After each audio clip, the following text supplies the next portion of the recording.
MAGA Republicans with Trump's corrupt DOJ tried to set what they thought was the perfect perjury trap for special counsel Jack Smith when he walked into the deposition. But special counsel Jack Smith, he knew better. This guy's a career prosecutor at the top of his game. He smoked out that perjury trap. It backfired on Trump. It backfired on the MAGA Republicans, and they were scared to release that video deposition of Jack Smith. So they dumped it the night of New Year's. The Midas Touch Network got our hands on it. We posted it. It since has gotten millions of views. But I want to focus on the perjury trap portion because, as you know, the MAGA Republicans, at Donald Trump's insistence and urging, subpoenaed special counsel Jack Smith. Now, MAGA Republicans like Jim Jordan and James Comer, they were warning Donald Trump, I don't think we actually want to take this guy's deposition. He's smart. He's a top prosecutor. He knows his stuff. It's only going to hurt you. But Trump said, you got to do it. Take his deposition. So they subpoenaed Jack Smith, and Jack Smith says, hey, can we do it in public? You have unlimited time with me. I'll go in front of the Senate. I'll go in front of the House. It could take multiple days. Let's do this in public so there's no doubt about what it is that I'm saying. Republicans said, no. Why would we want to do that? We want to speak on state regime media known as Fox and Newsmax and lie about you, but we don't actually want to do this in public because they're going to see what it looks like when someone who hasn't passed the bar, like Jim Jordan, who leads the Judiciary Committee, tries to cross-examine a top federal prosecutor like Jack Smith on these issues. They didn't want those optics.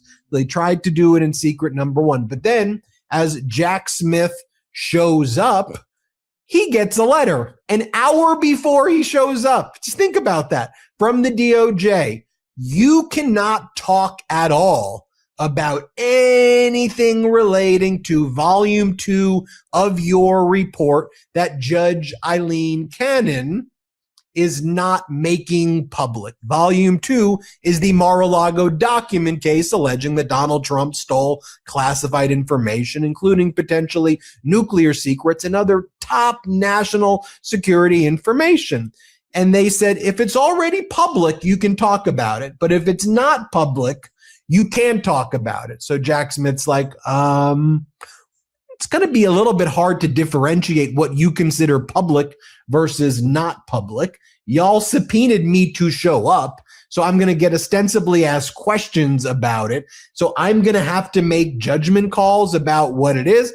So Jack Smith's like, why don't we come to an arrangement? And Jack Smith, through his lawyer, can I agree to say X, Y, and Z? Department of Justice says, we're not going to tell you. We're not going to tell you what you can say or what you can't say, but we'll evaluate it later. Special counsel Jack Smith says, well, you've sent your lawyers to go and speak with Ghislaine Maxwell, convicted sex traffickers, and Todd Blanche is signing his name on random pleadings. So if he can do that, Jack Smith didn't say it exactly the way I'm saying it, but this was the implication. Why don't you send one DOJ lawyer to show up at my deposition? Have that DOJ lawyer be present. And if you think a question infringes on what you're saying that Judge Eileen Cannon is not letting me talk about, and which you as the DOJ are refusing to let me speak about, a DOJ lawyer can step in on your behalf and say, we're not going to let him answer that question. The DOJ refuses to send a DOJ lawyer to be there to do that. So just want to let you think about this, right? An hour before Jack Smith shows up, and the DOJ and Trump are coordinating all of this with Jim Jordan and James Comer and the MAGA Republicans in Congress. The MAGA Republicans subpoenaed Jack Smith to show up. Jack Smith says, can I do it in public? Nope, we're doing it in private on a video deposition in private.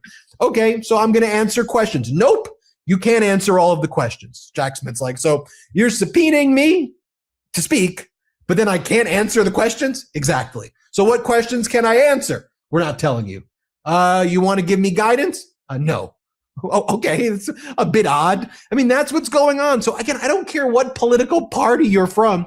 You should look at what I just explained to you and be like, that's not cool. Like, that's not right.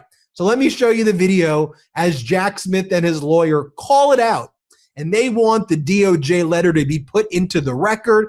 There's about 5 to 10 minutes more of this than what I'm going to show you. I'm just going to show you a small clip here, but Jack Smith's lawyer does a meticulous job laying out the timeline, calling out the perjury trap. Watch this. Let's play it.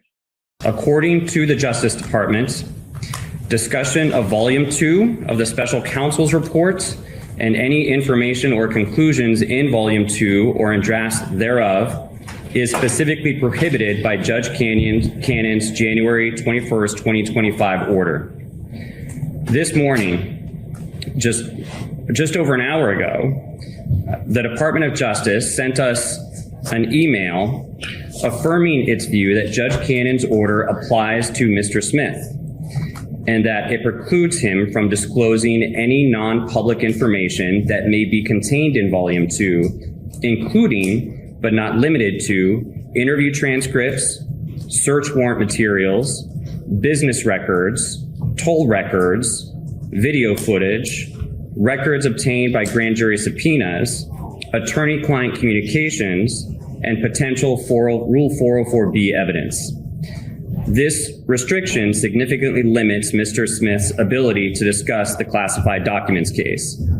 Nevertheless, Mr. Smith is committed to doing his best to answering questions consistent with the department's guidance. And I ask that that email from the Department of Justice that was sent earlier this morning be made part of the record. You know, I can't read minds, but Jack Smith, is sitting there saying, y'all sent me here and now you don't want to hear the truth. That's what you're doing. You sent me here and now you're blocking what I can say. Okay. I know what you're doing. Let's bring in Harry Litman from the Talking Feds YouTube channel, the Talking Feds podcast, and the Talking Feds Substack. Harry, it was clearly a trap to try to go after Jack Smith. Jack Smith caught it. Jack Smith's testimony was powerful and compelling, and I think the GOP were right to try to warn Trump, you don't want this guy's depo. They're wrong to do this from a principle and values perspective, but I think their worst fears were realized when Jack Smith very calmly and confidently went through the facts. But talk about the perjury trap first, then your overall feelings here, Harry. Yeah, and so really let's start there.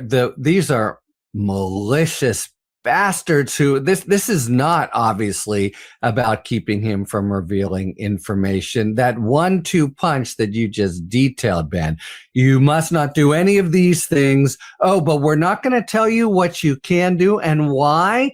There's only one possible reason. It's not exactly a perjury trap. It's like some kind of ethics trap. And they want to say, aha, after the testimony.